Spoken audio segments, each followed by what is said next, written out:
এই 32-এ ধ্বংসলীলা করা শেষ হবে না। এরপরে আমাদেরকে গোপালগঞ্জ স্বাধীন করতে হবে নতুন করে। আমি আওয়ামী লীগের যারা আছেন, আমার হয়তো ভুল ত্রুটি জীবনে হয়েছে, আমি জাতির কাছে মাপ চাই। ভুল মানুষেরই হয়, কিন্তু সেই ভুল বুঝে ফিরে আসা কয়জনের ভাগ্যে জোটে।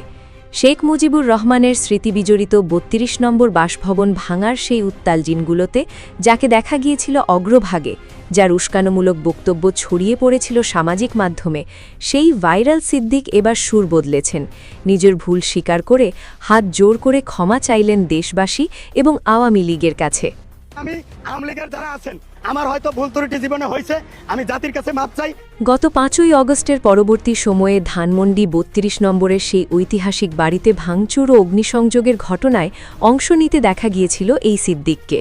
শুধু তাই নয়, বঙ্গবন্ধু এবং তৎকালীন প্রধানমন্ত্রী শেখ হাসিনাকে নিয়ে নানা আপত্তিকর ও উস্কানোমূলক মন্তব্য করে রাতারাতি আলোচনায় আসেন তিনি। টুঙ্গিপাড়ায় ঢুকে শেখ মুজিবকে হাত পা ধরে তারে টেনে হিসেবে কবর থেকে বাইর করে 32-এর এখানে এনে আগুন দিয়ে পুড়িয়ে। কিন্তু সময়ের ব্যবধানে সিদ্দিকের কণ্ঠে এখন অনুশোচনার সুর। আমি আবেগের বশবর্তী হয়ে ওই দিন যা করেছি তা আমার জীবনের সবচেয়ে বড় ভুল ছিল। আমি বুঝতে পারিনি যে ইতিহাসের একটি অংশ ধ্বংসের সাথে আমি জড়িয়ে পড়ছি। বঙ্গবন্ধু এই জাতির পিতা, তার প্রতি সম্মান দেখানো আমাদের সবার দায়িত্ব। আমি আমার সেই আচরণের জন্য মহান আল্লাহর কাছে, জাতির কাছে এবং বাংলাদেশ আওয়ামী লীগের সকল নেতাকর্মীর কাছে হাত জোর করে ক্ষমা চাইছি। সিদ্দিক জানিয়েছেন, কোনো নির্দিষ্ট এজেন্ডা নয়, বরং উত্তেজনার মুখে পড়ে তিনি সেসব কাজ করেছিলেন। বর্তমানে সামাজিক যোগাযোগ মাধ্যমে তার এই ক্ষমা চাওয়ার ভিডিওটি ঝড়ের গতিতে ভাইরাল হচ্ছে।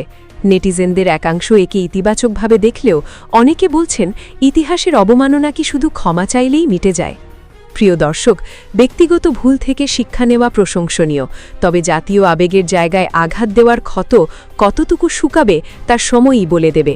ভাইরাল সিদ্দিকের এই ক্ষমা প্রার্থনা কি রাজনৈতিক অঙ্গনে কোনো প্রভাব ফেলবে, নাকি এটি কেবলই আত্মরক্ষার কৌশল?